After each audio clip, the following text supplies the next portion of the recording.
Online inspirational lecture series के संध्याकालीन सत्र में आप सभी का हार्दिक स्वागत है।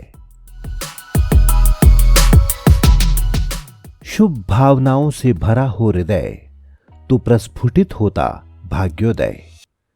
इस कार्यक्रम के प्रति अपनी शुभ प्रेरणाएं सुनते हैं हमारे आज के विशेष अतिथि द्वारा। महेंद्र प्रताप मल, chairman and managing director IRCTC। Ramesh Chandra Ratna, chairman passenger service committee, ministry of railways. ब्रह्म कुमारीज का परिवर्तन यातायात एवं पर्यटन प्रभाग तालाबंदी के दौरान शांत मन विषयक राष्ट्रीय ई संगोष्ठी का आयोजन 15 से 17 मई तक कर रहा है। यह विषय अत्यंत महत्वपूर्ण और समयानुकूल है। इस राष्ट्रीय सम्मेलन में शिवानी दीदी, डॉक्टर गिरीश पटेल जैसे विख्यात वक्ता अपनी बात रखेंगे। मैं सभी से अनुरोध करता हूं, अधिक से अधिक संख्या में आप पूरे सम्मेलन में एक एक वक्ता को ध्यान से सुने और उन बातों को अपने जीवन में लाएं तो अवश्य आज के आपाधापी से भरे समय में हमारे मन को सुकून प्राप्त हो सकेगा, हमें सकारात्मक ऊर्जा मिलेगी और हमारी कार्यक्षमताएं भी बढ़ेंगी। मेरा विनम्र अनुरोध है, यदि संभव हो तो गोष्ठी के दौरान आदरणीय प्रधानमंत्री जी द्वारा वर्णित आत्मनिर्भर भारत विषय पर भी अवश्य प्रकाश डाला जाए। अंत में मैं आयोजकों को कार्यक्रम की सफलता की शुभकामनाएं देता हूं। ओम शांति। ब्रह्मा कुमारीज ईश्वरी विश्वविद्यालय संस्थान के ट्रांसपोर्ट एंड ट्रैवल विंग द्वारा आयोजित गति, सुरक्षा एवं आध्यात्मिक विषय पर ऑनलाइन सेमिनार ट्रांसपोर्ट सेक्टर से जुड़े प्रत्येक व्यक्ति के लिए अत्यंत लाभकारी सिद्ध होगा, क्योंकि चाहे सड़क यात्रा हो या रेल यात्रा अथवा जीवन यात्रा, तीनों के लिए संयम, संतुलन, सुरक्षा अति आवश्यक है। हमारा मानव जीवन बहुमूल्य है। अपने जीवन की सुरक्षा व मन का संतुलन बनाए रखने के लिए मन स्वस्थ और शांत रहना आवश्यक है, जिसका मात्र विकल्प राजयोग है, क्योंकि आध्यात्मिकता ही जीवन के सुखी आनंदमयी बना सकती है। ब्रह्मा कुमारी संस्थान पूरे विश्व में लाखों लोगों को इसके प्रति जागरूक कर रहा है तथा शांति, भाईचारा का संदेश देने में अपनी अहम भूमिका अदा कर रहा है। बहनों का त्याग और समर्पण की मिसाल अद्वितीय है, जो देश के लिए किए जा रहे निःशुल्क सेवा एवं योगदान की भूर भूर प्रशंसा के साथ दिल की गहराई से मैं अभिवादन, आभार प्रकट करता हूं और आशा करता हूं कि इस सेमिनार में भाग लेकर के रेल अधिकारी एवं कर्मचारी सेवा प्रदान करने में सक्षम होंगे। विचार और व्यवहार हमारे बगीचे के वो फूल हैं जो हमारे पूरे व्यक्तित्व को महका देते हैं।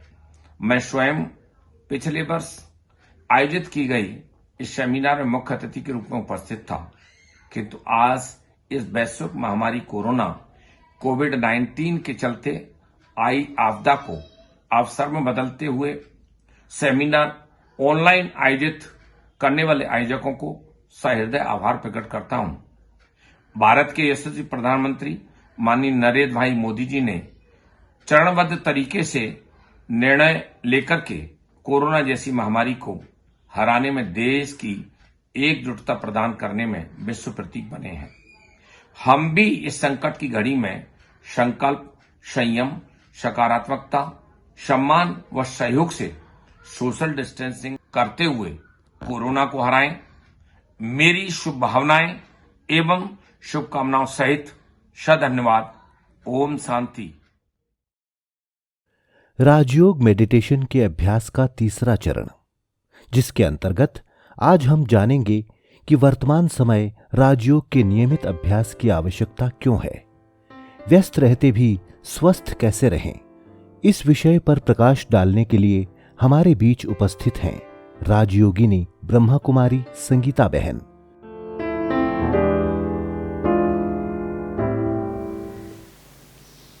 ओम शांति।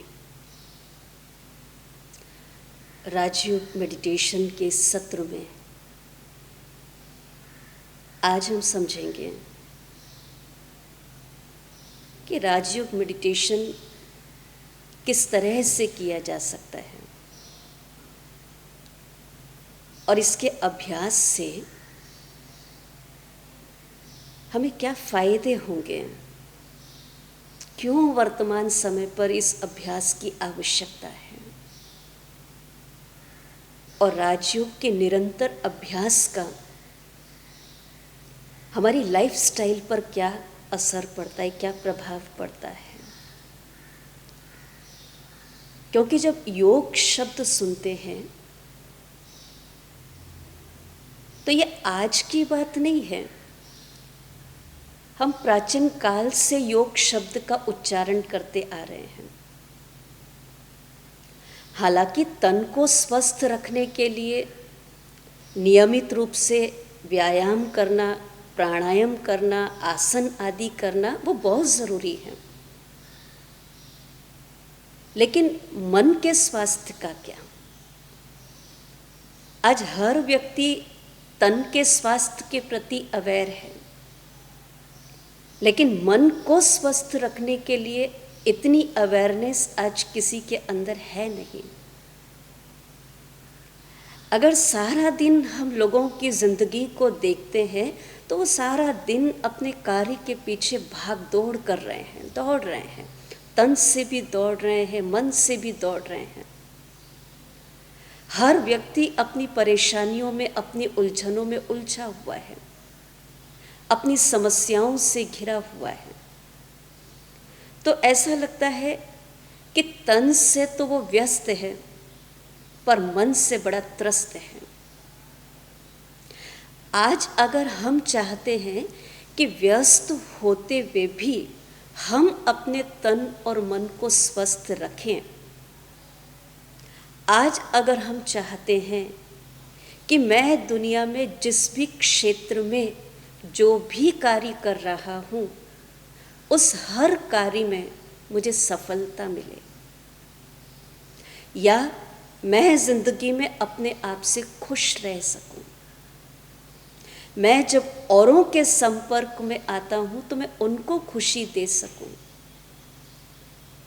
मैं अपने परिवार, अपने आप या मैं जिनके भी साथ में रहूं उनके साथ मेरे संबंधों को मैं स्ट्रॉन्ग बना सकूं। अगर ये सब चीज़ों की मेरी चाहना है तो इन सब चीज़ों के लिए चाहिए आंतरिक ऊर्जा।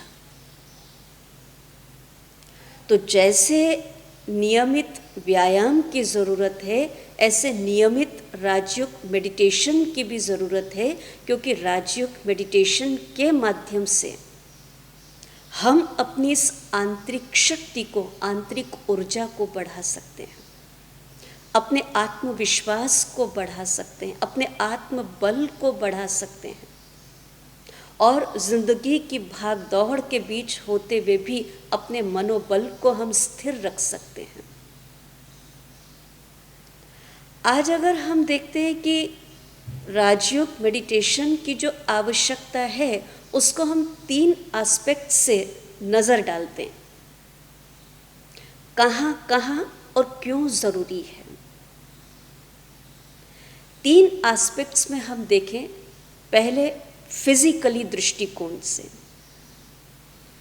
और फिर साइकोलॉजिकली क्यों इसकी आवश्यकता है, और तीसरा है स्पिरिचुअली क्यों हमें स्ट्रॉन्ग होने की ज़रूरत है। जब पहला एस्पेक्ट हम अपने सामने रखते हैं, उस पर नज़र डालते हैं, फिजिकली, शारीरिक स्तर पर राजयोग की आवश्यकता क्यों है। हम सब इस बात से भली भांति परिचित हैं कि हमारे मन के विचारों का सीधा प्रभाव हमारे शरीर के प्रत्येक अंग के ऊपर पड़ता है। जब हम एकाग्र चित्त होकर सकारात्मक ऊर्जा के साथ, सकारात्मक विचारों के माध्यम से कोई कार्य करते हैं या ऐसे विचार मन में पैदा करते हैं, तो ये एक एक विचारों का प्रभाव हमारे शरीर के एक एक अंग के ऊपर पड़ता है, और जैसे जैसे विचारों का प्रभाव शरीर के इन इंद्रियों के ऊपर पड़ता है, इन अंगों के ऊपर पड़ता है, तो हमारे शरीर की कार्य प्रणाली भी सही ढंग से काम करती है। शरीर की कार्य प्रणाली सुचारू रूप से चलने लगती है। तो ऐसा महसूस किया गया है, ऐसा देखा गया है कि राजयोग का प्रभाव सिर्फ किसी एक बीमारी पर नहीं, पर सारी ही हमारी शारीरिक बीमारियों पर इसका एक श्रेष्ठ प्रभाव पड़ता है, क्योंकि इससे हमारी रोग प्रतिकारक शक्ति भी बढ़ने लगती है। मानसिक शक्ति जितनी तीव्र होगी उतनी हमारी ये रोग प्रतिकारक शक्ति भी बढ़ने लगती है, और इसीलिए फिजिकली दृष्टिकोण से ये राजयोग के अभ्यास की नियमित रूप से आवश्यकता है। अगर साइकोलॉजिकली हम देखें तो मनुष्य के जीवन में न जाने कितनी ही असामयिक घटनाएं घटती रहती हैं, और शायद उन घटनाओं के बारे में उस व्यक्ति को पता भी नहीं होता है। ये परिस्थिति मेरे सामने आनी है, ये घटना मेरे सामने घटनी है, उसको आभास भी नहीं होता है। लेकिन लगातार छोटी बड़ी जब बातें घटनाओं के रूप में इंसान के सामने आती हैं, तो उसका असर उसके मन पर, और उसके कारण कई छोटी छोटी बीमारियां मनुष्य के अंदर पैदा होने लगती हैं। डर, भय, चिंता, ऐसी छोटी छोटी बीमारियों का वो शिकार हो जाता है, और परिस्थिति से वो घबराने लगता है।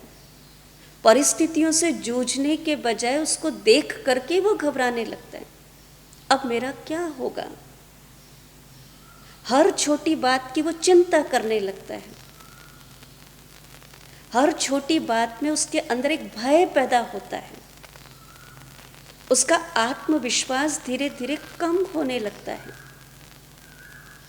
ऐसे समय पर इन घटनाओं के प्रभाव से अपने आप को मुक्त रखने के लिए और अपनी इस आत्मशक्ति को बढ़ाने के लिए राजयोग मेडिटेशन की अत्यधिक आवश्यकता है।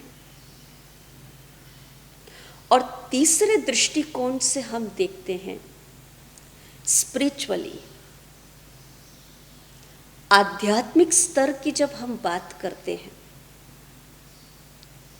तो पता चलता है कि आज हर व्यक्ति की खोज वो क्या है, हर व्यक्ति की डिमांड क्या है, हर व्यक्ति की पसंद क्या है।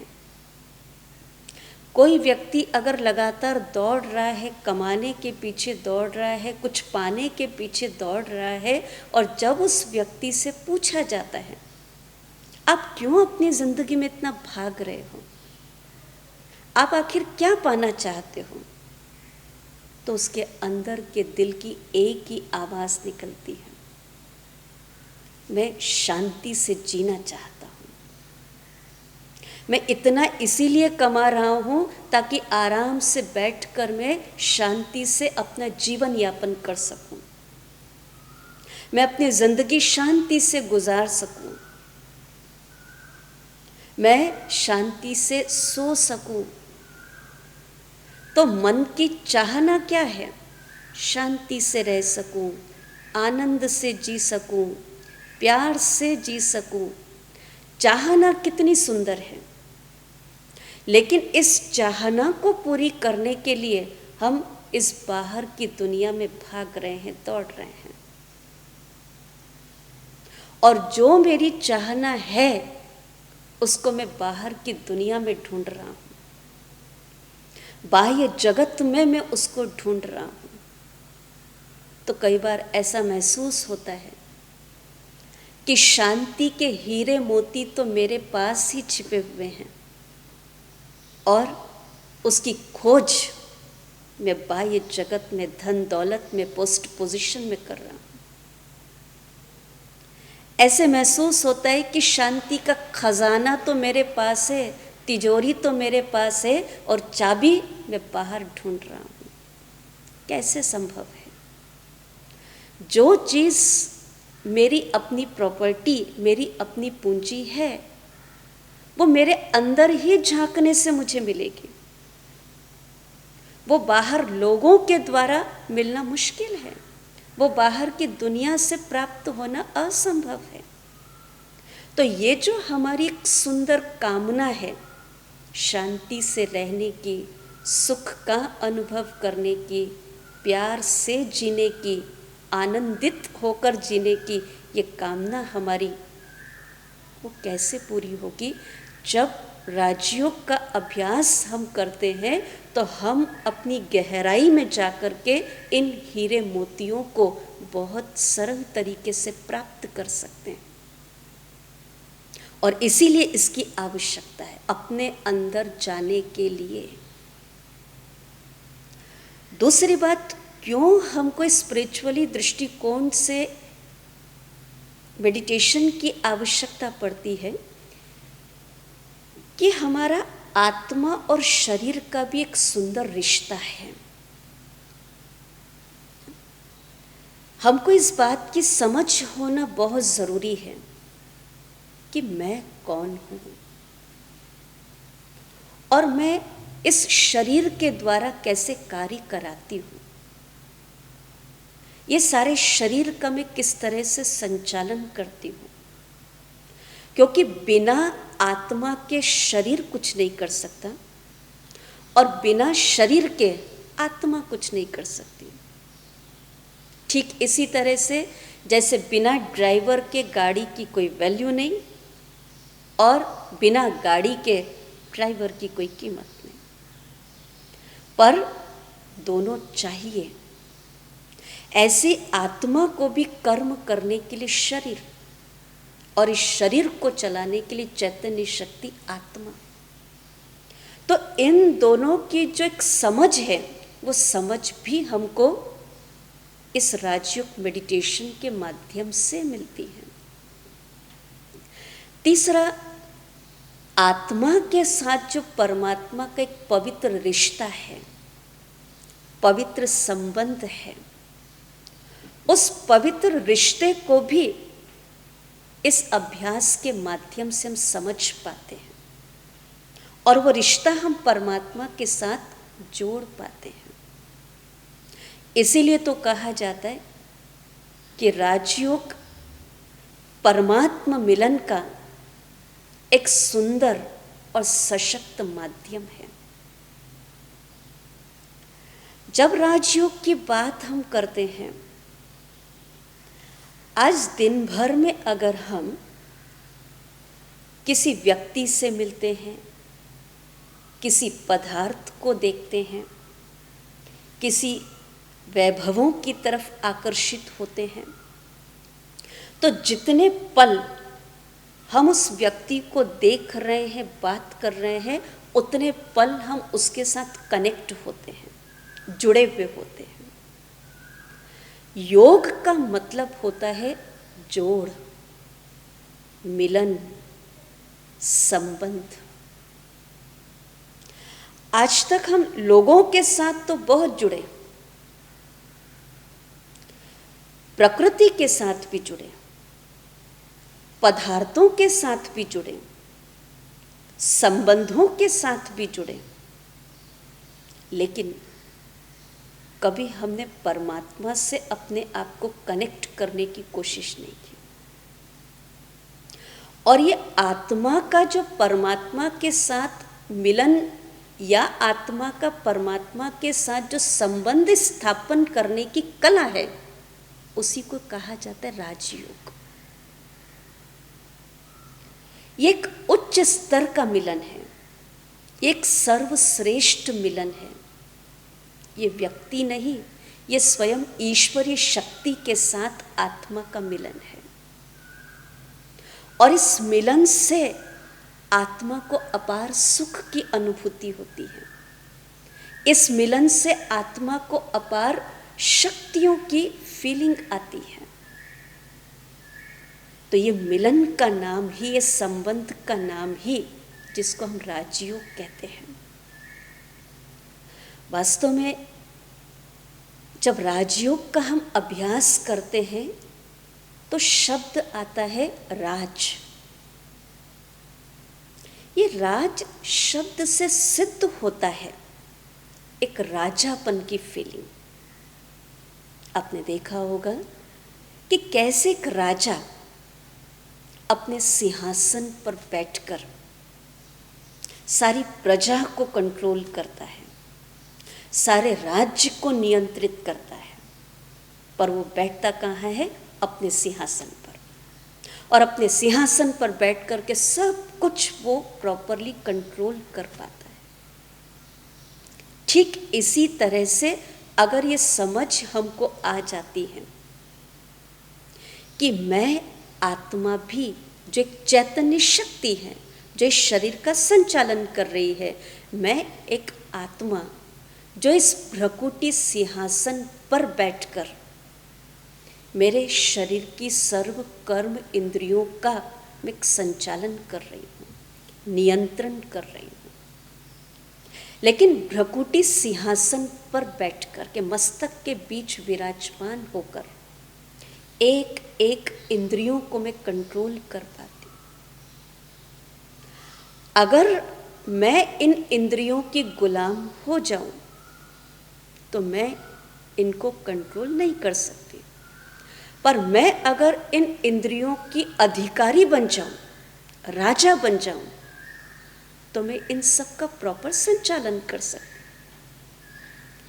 आज कुछ स्थिति संसार में हर व्यक्ति की इसी तरह की हो गई है कि किसी का भी अपने ऊपर कोई कंट्रोल नहीं रहा, और कंट्रोल न होने के कारण जो हम नहीं चाहते हैं वो सब हमसे हो जाता है, और वो जब हमसे होता है तो फिर उसकी रिजल्ट भी वैसी मिलती है, और जब रिजल्ट ठीक नहीं आती है तो फिर मन दुखी होता है, मन अशांत होता है, असंतुष्ट होता है। मैं कई बार इस बात को कहती हूँ, क्या करूँ, मैं ये बात सुनना तो नहीं चाहती थी, पर मेरे कानों ने ये बातें सुन ली, और जो हम सुनते हैं वो धीरे धीरे हमारे अंदर समाने लगता है। कई बार ऐसे भी कहते हैं, क्या करूं, मैं देखना तो नहीं चाहती थी, पर मेरी बार बार दृष्टि वहां चली जाती है। मतलब आंख रूपी इंद्री पर भी मेरा कंट्रोल नहीं है। मैं बोलना तो नहीं चाहती हूं, पर क्या करूं, परिस्थिति ऐसी है, मुख से निकल जाता है। अर्थात मुख रूपी इंद्री पर भी मेरा कंट्रोल नहीं है। कारण कि आज आत्मा राजा बनकर के इन इंद्रियों को नहीं चला रही है, पर इंद्रियां खुद अपने राजा को गुलाम करके बैठी है। और जब हम राजयोग का नियमित अभ्यास करते हैं और बार बार इस चीज को महसूस करते, मैं एक चैतन्य शक्ति आत्मा हूँ, भ्रकुटी सिंहासन पर विराजमान हूँ, राजा हूँ, तो ऑटोमेटिक मेरे देखने का तरीका, मेरे सोचने का तरीका, मेरे बोलने का तरीका, कर्म करने का तरीका, सब कुछ बदल जाता है। और जैसा मैं चाहूँ वैसा मैं अपने आप से करा सकूं, इतनी ताकत आत्मा के अंदर आ जाती है। इसीलिए स्वशासन की कला ये राजयोग के माध्यम से हम सीख पाते हैं। जब योग की बात आती है, ईश्वर को याद करने की बात आती है, परमात्मा को याद करने की बात आती है, मेडिटेशन करने की बात आती है, तो प्रायः सभी लोगों की एक कॉमन शिकायत होती है, और वो शिकायत ये होती है कि मन एकाग्र नहीं होता है, ये मन बार बार भटक जाता है, ये मन परमात्मा में टिकता नहीं है। एक कॉमन शिकायत है, मेडिटेशन होता नहीं है, योग लगता नहीं है, बुद्धि भटक जाती है। वास्तव में राजयोग मेडिटेशन में मन और बुद्धि, ये दो शक्तियों का विशेष महत्व होता है, क्योंकि राजयोग एक सुखद यात्रा है। राजयोग एक अंतर जगत की यात्रा है, और इस यात्रा को करने के लिए हमें अपने मन और बुद्धि, इन दोनों शक्तियों को अपना सहयोगी बनाना होगा, उनको साथ लेकर के चलना होगा। अगर ये दोनों ही शक्तियां मेरे कंट्रोल में नहीं, तो मैं राजयोग का अभ्यास भी नहीं कर पाती। जब मन टिकता नहीं, एकाग्र होता नहीं,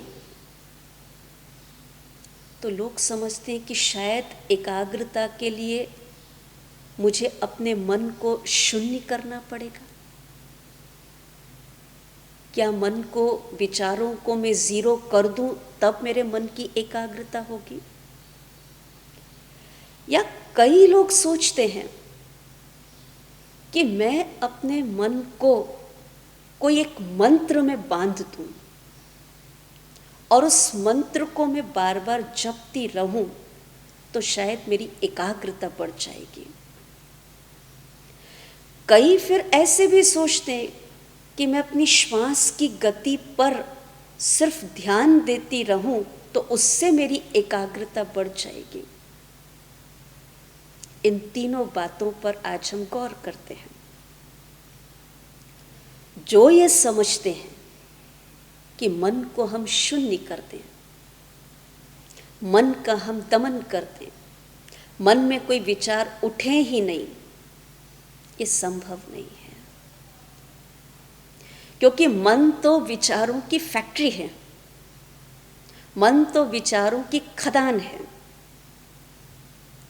और इसमें लगातार कोई ना कोई विचार उठने ही है। जैसे हम समुद्र के सामने जाएं और समुद्र के सामने बैठ कर के सोचें कि इसमें कोई लहरें ना उठें, ये तो संभव नहीं है।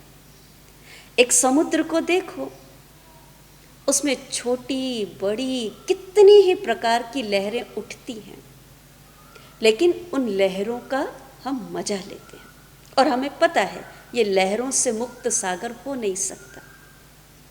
ऐसे इस मन के समंदर में भी विचारों की लहरों को उठना ही है। अब वो चाहे विचार अच्छे हों, बुरे हों, सकारात्मक हों, नकारात्मक हों, व्यक्ति के प्रति हों, स्व के प्रति हों, प्रकृति के प्रति हों, किसी के भी प्रति हों, लेकिन कोई ना कोई विचार वो मन में लगातार उठने ही है। इन विचारों को हम रोक नहीं सकते हैं। हाँ, इतना ज़रूर कर सकते हैं कि जो मन में विचारों की लहर उठ रही है, उसकी गति को हम कम करके उसको एक सही मार्ग दे सकते हैं, एक सही दिशा प्रदान कर सकते हैं, पर विचारों को हम शून्य नहीं कर सकते।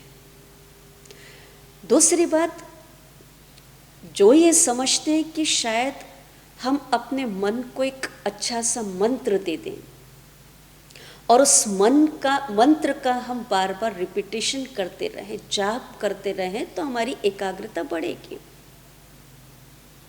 लेकिन हमें इस बात की भी जानकारी ज़रूरी होना चाहिए कि जैसे शरीर को स्वस्थ रखने के लिए, शरीर को चलाने के लिए रोज हमको भोजन करना होता है।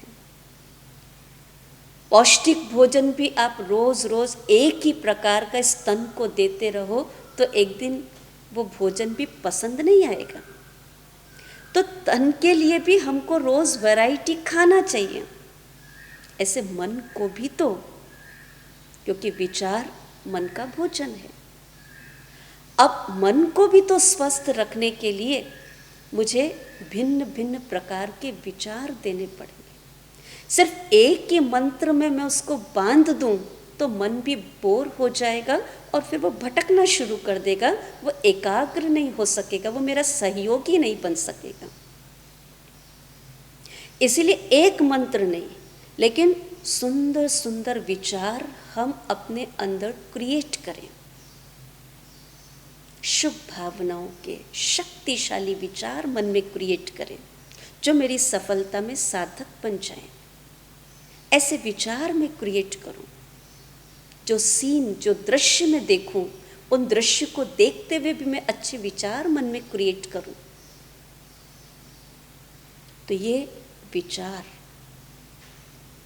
ये मन का जो भोजन, जब हम योग में बैठे तो किसी एक मंत्र में नहीं, लेकिन बहुत सुंदर विचारों में अपने मन को रंग दें।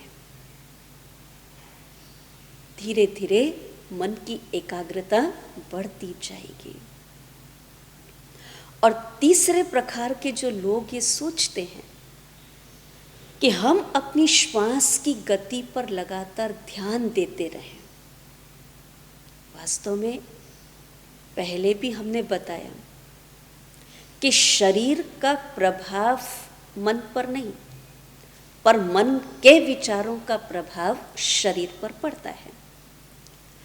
अगर मन के विचारों की गति फास्ट होगी तो उसका असर हमारी श्वास की गति पर भी पड़ेगा।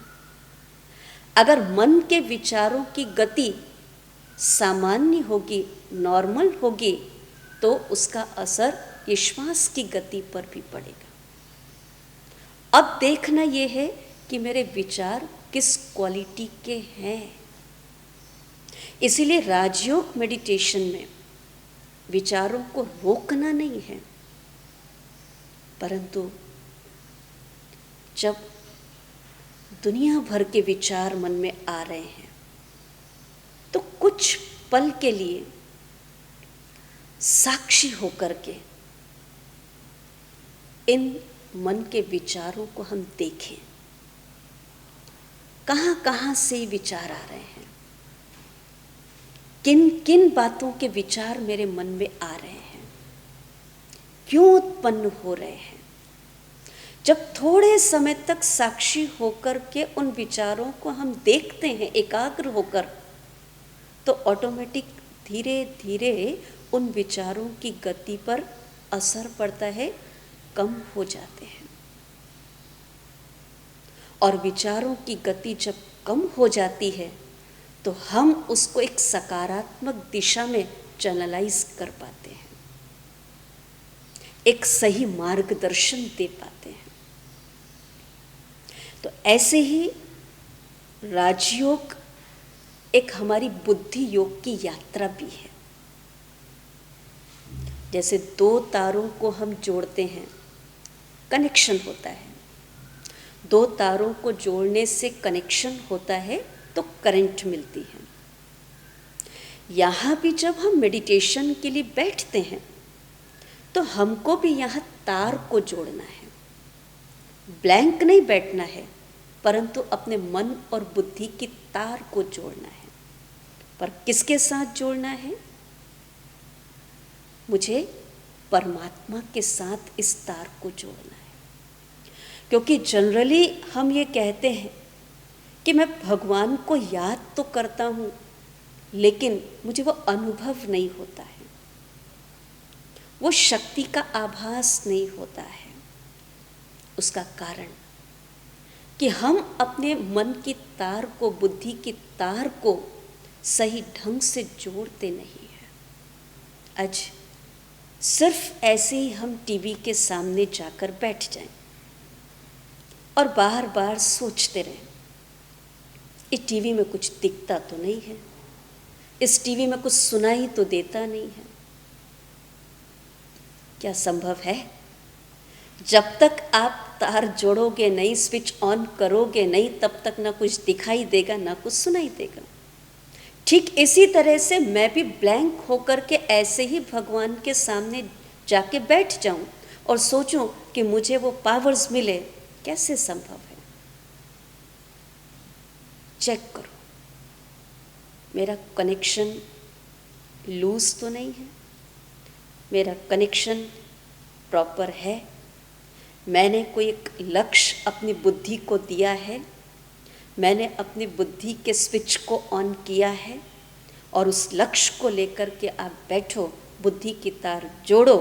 ये हो ही नहीं सकता है कि वो शक्ति का अनुभव आपको ना हो।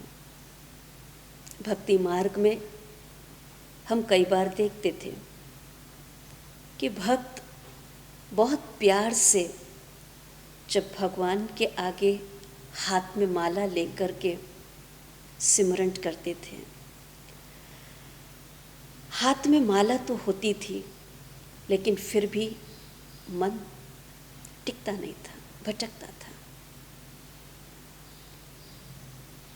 इसीलिए तो एक सुंदर सी कहावत बनी कि माला तो कर में फिरे, जीभ फिरे मुख माही, मनवा चहु और फिरे, ये तो सिमरन नहीं। कि हाथ में मैंने माला तो ली और मुख से मैंने ईश्वर के नाम का जाप किया, पर मन तो मेरा चारों तरफ भटक रहा है, इसको कोई सिमरन तो नहीं कहेंगे। इसीलिए राजयोग मेडिटेशन में कोई शारीरिक प्रक्रिया की आवश्यकता नहीं। यहाँ सबसे सुंदर विधि है, शांति से बैठें और अपने मन और बुद्धि को, जो सूक्ष्म हमारी शक्ति है, उस तार को परमात्मा के साथ जोड़ करके देखें। निरंतर उसके प्यार का प्रवाह हमारे अंदर होने लगेगा, उसके स्नेह का प्रवाह हमारे अंदर होने लगेगा। ऐसी राजयोग मेडिटेशन हमें कर्म योग की यात्रा भी सिखाता है, क्योंकि कई बार हमारे मन में ऐसी भ्रांति होती है कि मेडिटेशन करने के लिए, योग करने के लिए सब कुछ छोड़ना पड़ेगा, या सिर्फ एक स्थान पर ही बैठ कर के, आसन लगाकर बैठ कर के ध्यान करेंगे तब ध्यान लगेगा। एक स्थान पर बैठ कर के ध्यान तो ज़रूर हमें करना ही है, लेकिन राजयोग एक बड़ी सहज विधि है, बड़ी सुंदर विधि है कि हम कर्म करते करते भी, चलते फिरते उठते बैठते कर्म करते करते भी हम ईश्वर को याद कर सकते हैं, परमात्मा को याद कर सकते हैं।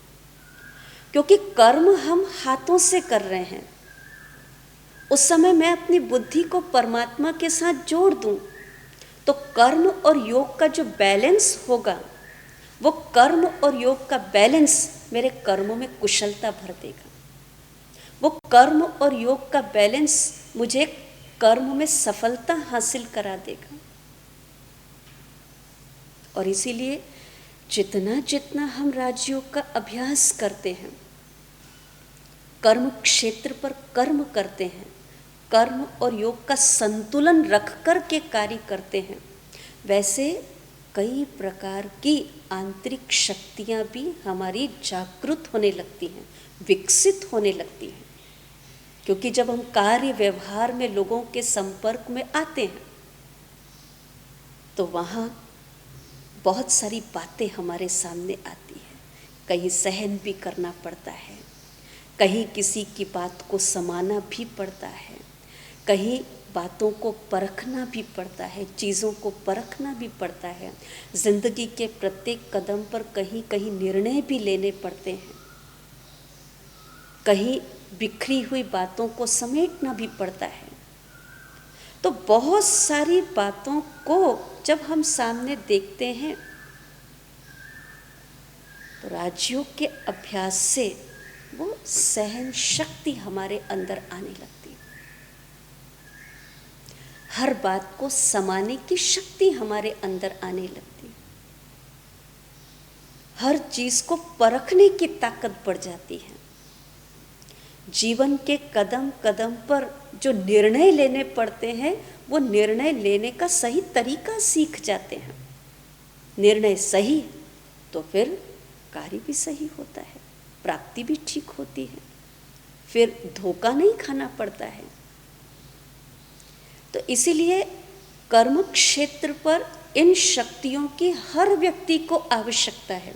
तो राजयोग के अभ्यास से कर्म करते करते कर्म में कुशलता भी आती है और ये शक्तियाँ भी हमारी जागृत होती है, जो समय प्रति समय हमें मदद करती है। आज हम देखेंगे राजयोग का सफल प्रयोग हम अपने जीवन में 3 स्तर पर करके देखें। योग लगाना भी ज़रूरी है, लेकिन उसका प्रयोग हम अपने पर्सनल लेवल पर करके देखें। 3 स्तर पर हम देखेंगे। पहला कि जब हम अपने आप को देखते हैं, हर व्यक्ति के अपने एक स्वभाव है, हर व्यक्ति के अपने एक संस्कार हैं, और वो स्वभाव संस्कारों के वशीभूत होकर के ही वो कर्म करता है।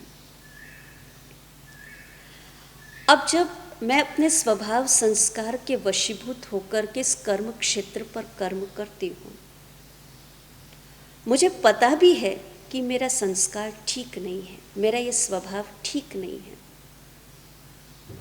और लोग भी कई बार मुझे कहते हैं आपकी ये बात ठीक नहीं है, पर उसको हम एक्सेप्ट नहीं कर पाते हैं या उसको हम चेंज नहीं कर पाते हैं।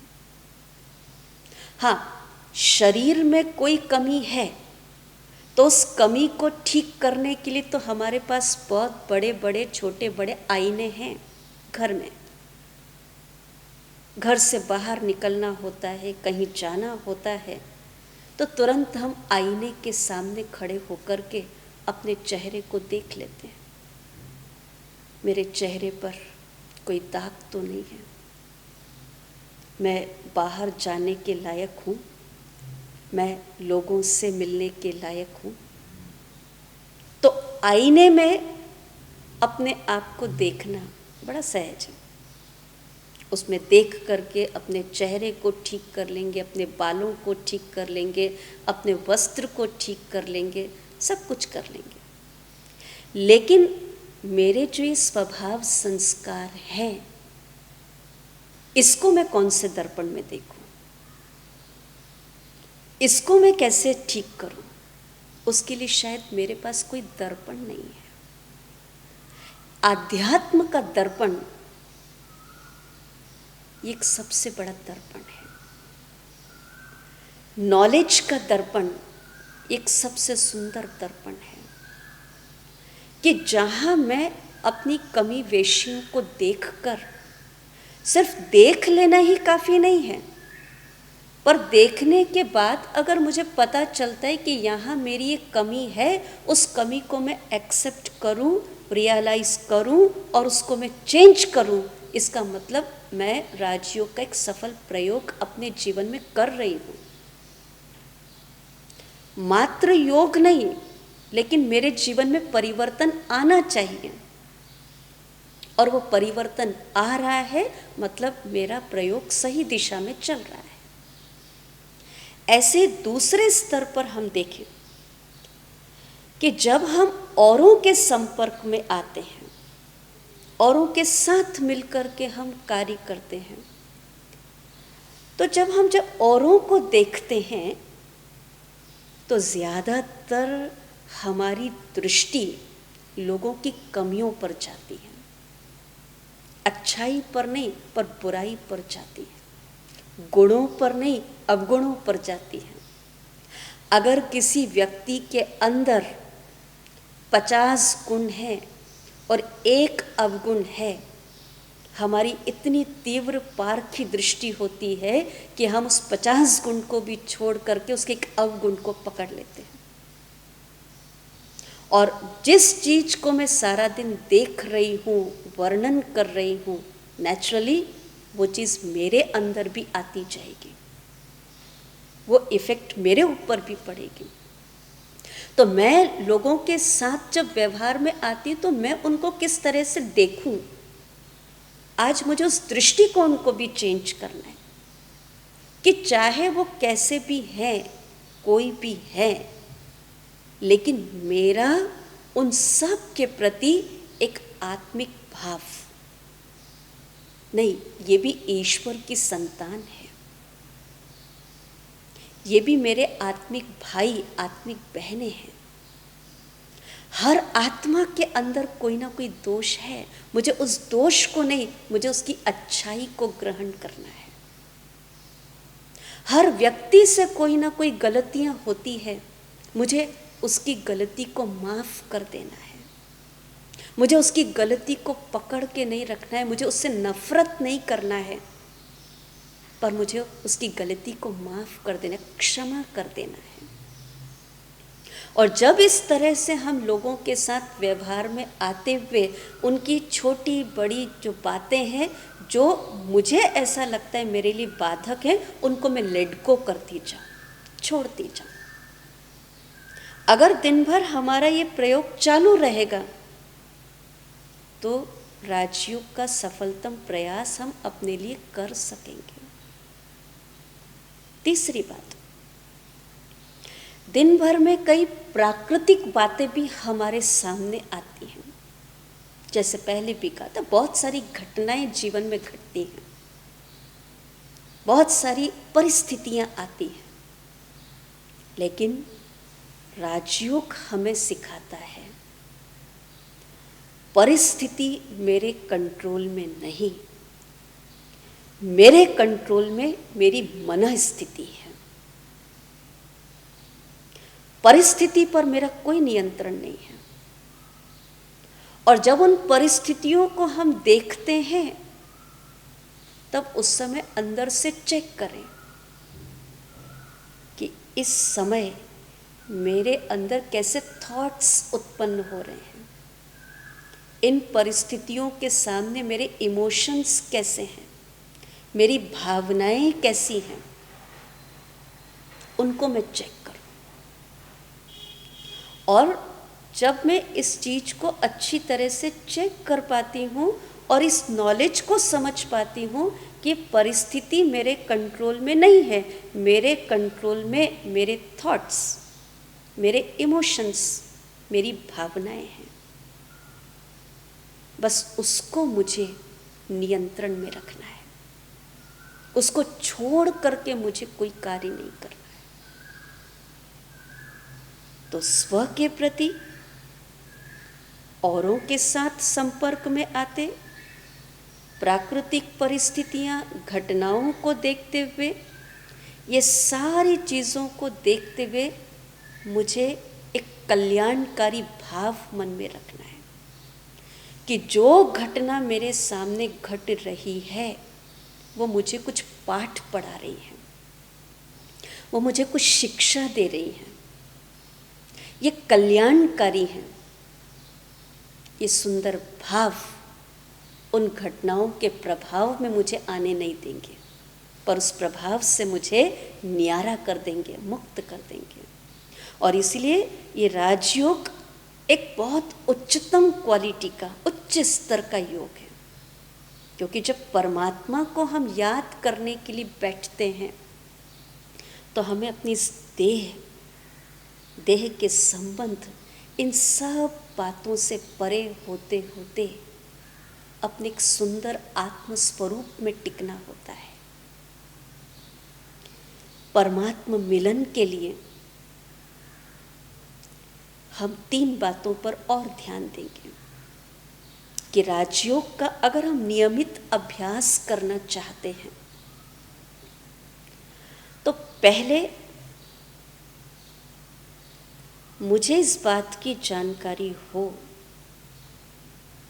कि मुझे किसको याद करना है, मेरा कनेक्शन किसके साथ है,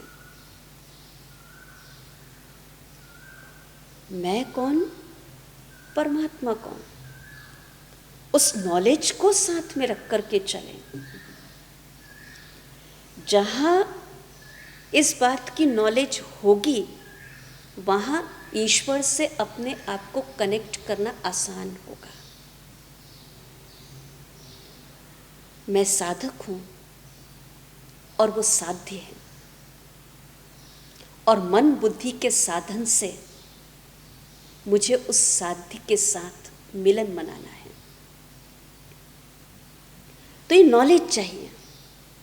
नॉलेज हो तो कनेक्शन हो सकेगा, और जब कनेक्शन हो गया तो फिर उस परमात्मा के साथ कम्युनिकेशन करना भी सहज होगा। कम्युनिकेट करने के लिए भी संबंध की नॉलेज चाहिए। जनरली आज बड़ी आसानी से हम ये गीत की लाइनें भगवान के आगे गा लेते हैं, त्वमेव माताश्च पिता त्वमेव, त्वमेव बंधुश्च सखा त्वमेव। अब बात कहने में तो बड़ी आसान लगती है, हे भगवान आप मेरे माता पिता हो, आप मेरे सब कुछ हो। पर अपने दिल पर हम हाथ रख कर के पूछें कि जो मैंने कहा क्या वैसा मैंने ईश्वर को अपना माना, वैसा संबंध जोड़ा? क्योंकि जब तक संबंध जुटेगा नहीं तब तक कम्युनिकेशन हो नहीं सकेगा। कम्युनिकेशन करना, कम्युनिकेट करना अर्थात आत्मा की परमात्मा के साथ रूह रिहान बातचीत होना। इसीलिए राजयोग ये वन वे कम्युनिकेशन नहीं है। राजयोग मेडिटेशन ये 2 वे कम्युनिकेशन है। इसमें हमें सिर्फ अपनी ही बात ईश्वर को कहते रहना हो ऐसा नहीं, लेकिन हम अगर कुछ कहते हैं तो हमें उसकी अंतर आवाज को भी सुनने की आवश्यकता है। ये 2 वे कम्युनिकेशन है। और साथ साथ इस बात का भी ध्यान रखें कि जब हम कम्युनिकेट करने के लिए बैठते हैं अर्थात परमात्मा स्मृति के लिए बैठते हैं, तो हमें परमात्मा से कोई भी कंप्लेन नहीं करनी है, किसी की भी कंप्लेन नहीं करनी है। लेकिन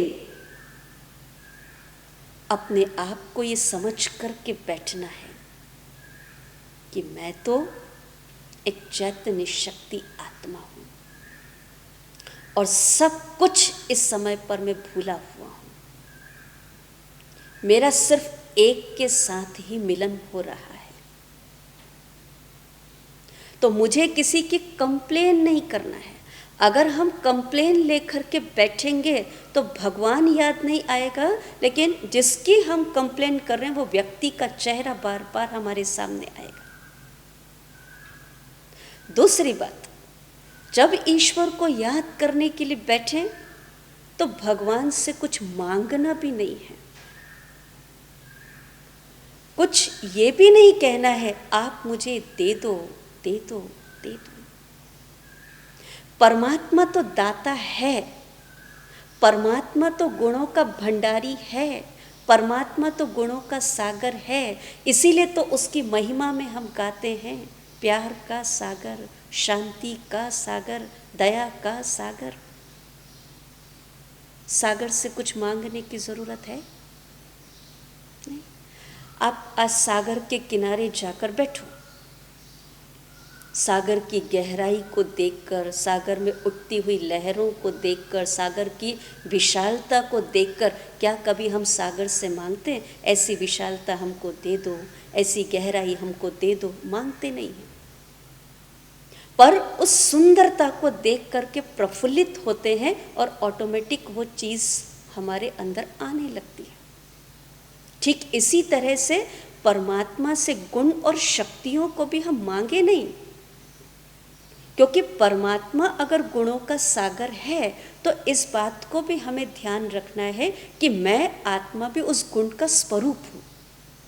अगर वो शांति का सागर है तो मैं जब मेडिटेशन में बैठूं तो मैं ये विचार मन में क्रिएट करूं, मैं शांत स्वरूप आत्मा हूं। और इस सुंदर अनुभव के साथ बैठते हैं तो जैसे शांति की किरणें निरंतर आत्मा के ऊपर प्रवाहित होने लगती है और हमारे द्वारा फिर चारों तरफ के वातावरण में वो वाइब्रेशंस भी फैलने लगते हैं। मांगना नहीं है, वैसे स्वरूप बनकर बैठ जाना है। तो इस तरह से हम परमात्मा के साथ जब कम्युनिकेट करें तो बड़े निस्वार्थ भाव से, इनोसेंट भाव से, सहज भाव से, एक छोटे बच्चे की तरह हम उसके सामने बैठ करके अपने दिल की बातें भगवान के साथ करें। कोई कठिन नहीं है। जैसे लोगों के साथ बातचीत करते हैं, बस ये ईश्वर के साथ अपने दिल की मुलाकात है और इससे दिल को आराम मिलता है, दिल को सुकून मिल जाता है। और जब ऐसी स्थिति में हम उसके साथ कम्युनिकेट करते हैं तो तीसरी बात, कनेक्शन, कम्युनिकेशन और फिर कलेक्शन। क्या कलेक्ट करना है कि जो परमात्मा की अनंत शक्तियां हैं, उन शक्तियों को अपने अंदर भरता जाओ। जो उसके अपार गुण हैं उसको अंदर भरता जाओ। फिर आप देखना कि ये मन कितना शक्तिशाली हो जाएगा, भरपूर हो जाएगा। लेकिन एक बात और ध्यान रखें कि राजयोग मेडिटेशन में हमारे दिन भर की जो दिनचर्या है, विचार, व्यवहार, उसका बहुत बड़ा प्रभाव पड़ता है। अगर मेरी नेचर बात बात में नाराज होने की है और उसी नाराजगी के साथ मैं भगवान के साथ मिलने के लिए बैठूं, मेरा योग कैसे लगेगा? अगर मेरी नेचर बात बात में गुस्सा करने की है, चिड़चिड़ेपन की है और उस स्थिति में बैठ कर के मैं परमात्मा को याद करूं, मेरा योग कैसे लगेगा? अगर मेरी नेचर असंतुष्ट रहने की है तो मैं तो परमात्मा के सामने कितने भी अच्छे से बैठूं लेकिन कभी संतुष्टि का अनुभव नहीं कर सकूंगा। तो मेरे सारे दिन के जो विचार हैं, व्यवहार हैं, उन सब का असर मेरे राजयोग के अभ्यास पर पड़ता है।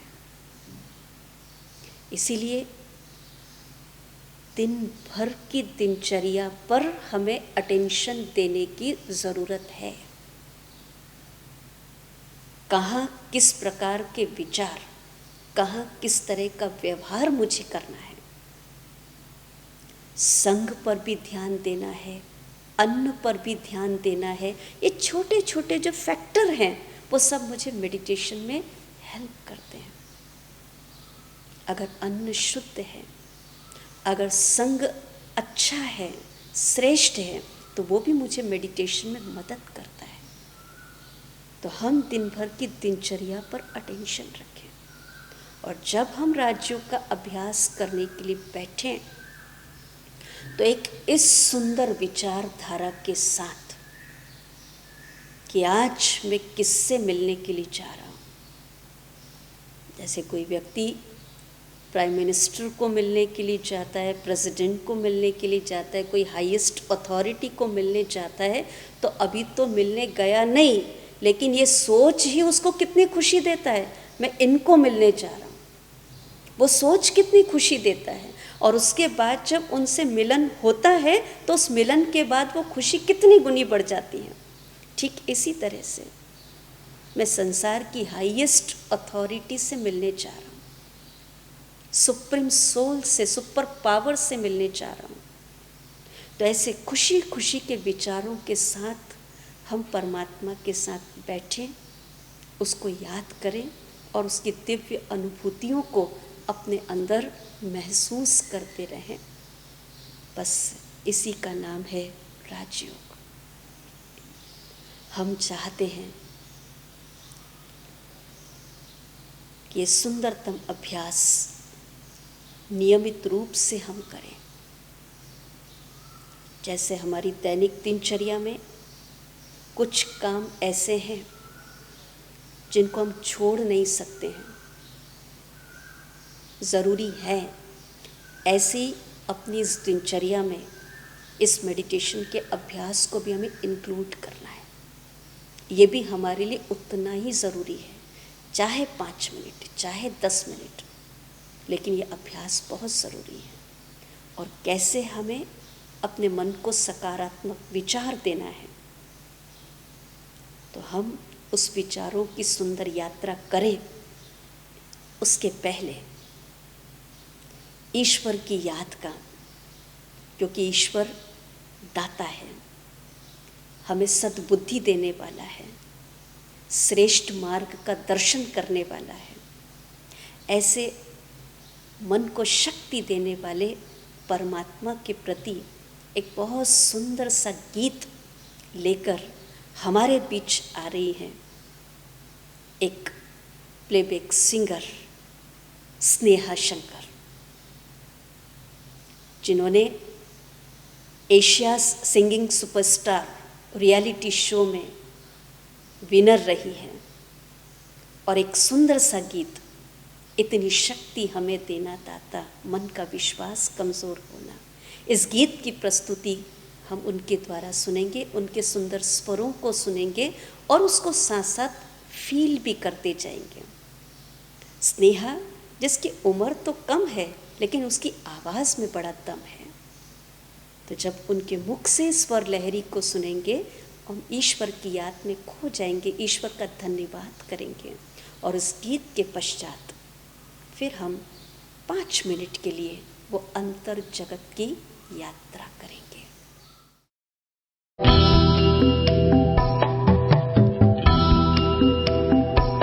इतनी शक्ति हमें देना दाता, मन का विश्वास कमजोर होना। इतनी शक्ति हमें देना दाता, मन का विश्वास कमजोर होना। हम चले नेक रास्ते पे, हमसे भूल कर भी कोई भूल होना। इतनी शक्ति हमें देना दाता, मन का विश्वास कमजोर होना।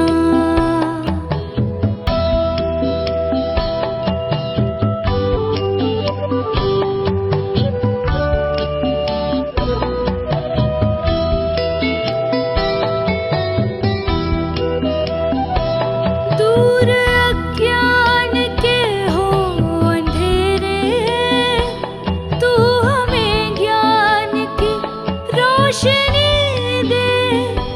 हर बुराई से बचते रहे हम, जितनी भी दे भली जिंदगी दे। बैर होना किसी का किसी से, भावना मन में बदले की होना। बैर होना किसी का किसी से, भावना मन में बदले की होना। हम चले नेक रास्ते पे, हमसे भूल कर भी कोई भूल होना। इतनी शक्ति हमें देना दाता, मन का विश्वास कमजोर होना।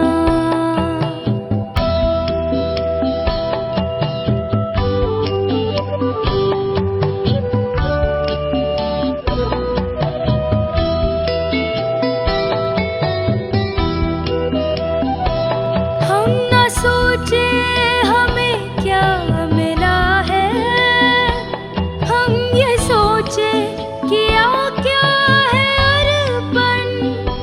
फूल खुशियों के बाटे सभी को, सबका जीवन ही बन जाए मधुबन। अपनी करुणा का जल तू बहा के, कर दे पावन हर एक मन का कोना। अपनी करुणा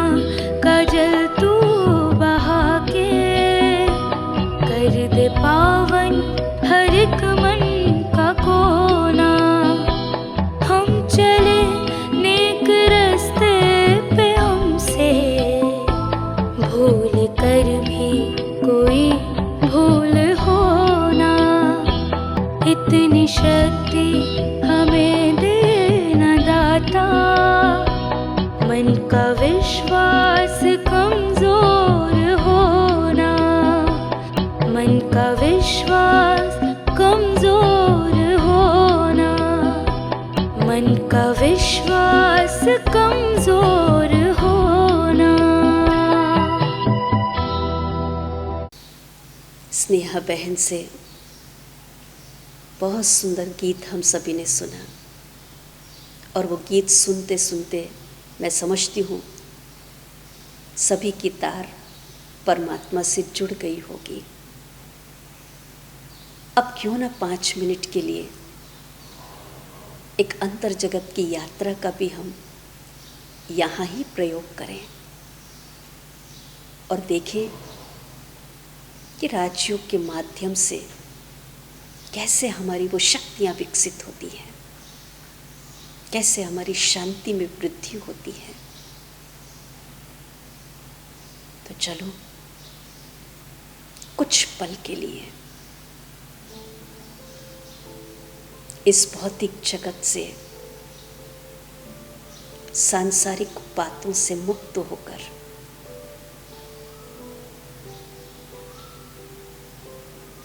अपने आप को शांति की गहराई में ले चलें, शांति की तराइयों में ले चलें,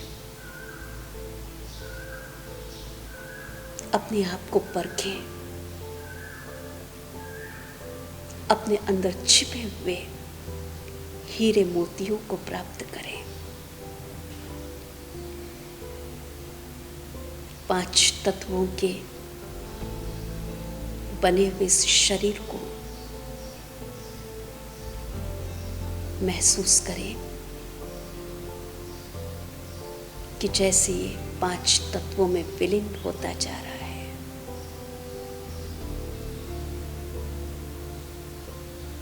और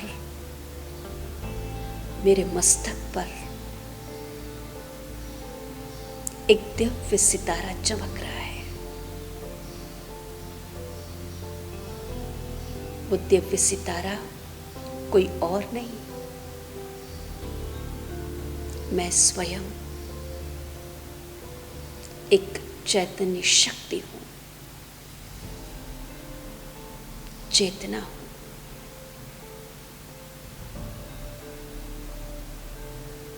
इस दिव्य सितारे के अंदर अपरम अपार शांति की शक्ति समाई हुई है।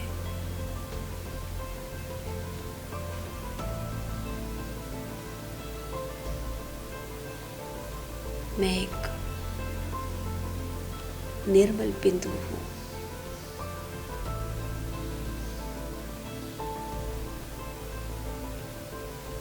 दिव्य चेतना हूं।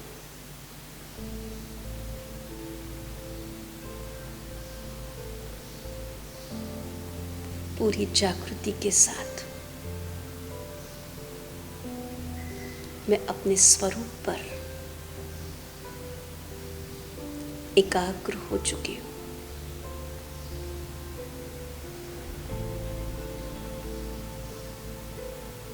मेरे अंदर से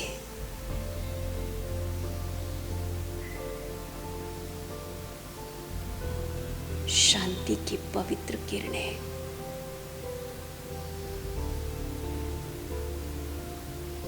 प्रवाहित हो रही है।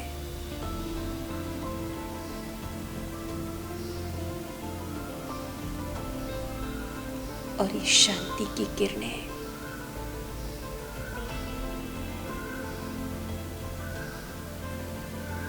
मेरे शरीर के एक एक अंग के ऊपर बढ़ती जा रही है।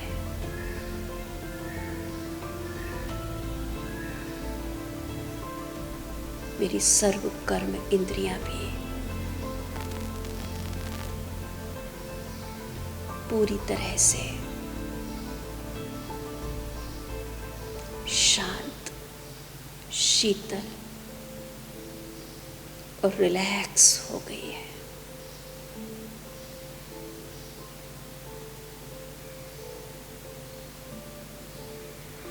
अब मेरे मस्तक से निकलते हुए ये शांति के प्रकंपन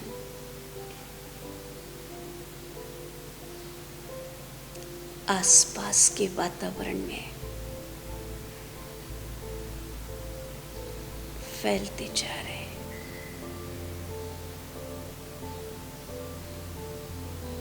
जैसे जैसे शांति के प्रकंपन इस वातावरण में फैल रहे हैं, संपूर्ण वातावरण भी शांत हो चुका है। मैं अपने अंदर के सूक्ष्म आवाज को भी सुन पा रही हूँ।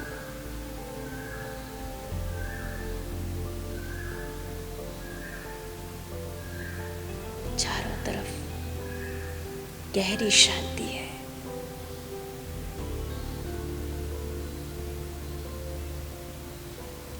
ये शांति मुझ आत्मा का असली स्वरूप है,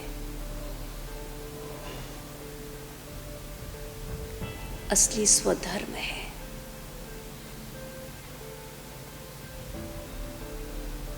ये मेरे दिल की चाहना है।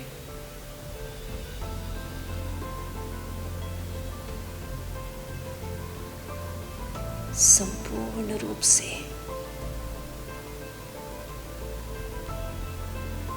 शांति की सुखद अनुभूतियों में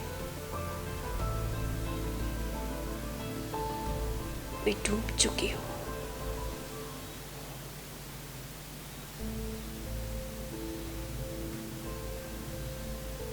एकदम लाइट फील कर रही हूँ, हल्कापन महसूस कर रही हूँ।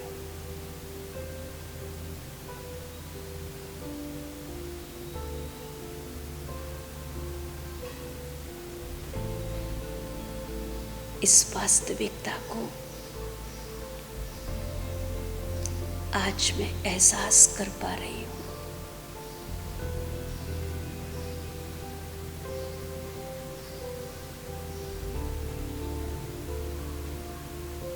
अब मैं इस कर्म क्षेत्र पर जो भी कर्म करूंगी, शांति की इस अनुभूति के साथ करूंगी।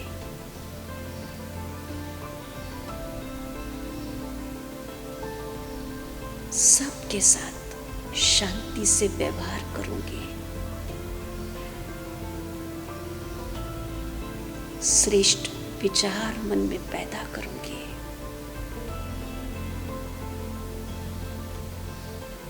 और अपनी इस स्थिति को सदा सदा कायम रखूंगी।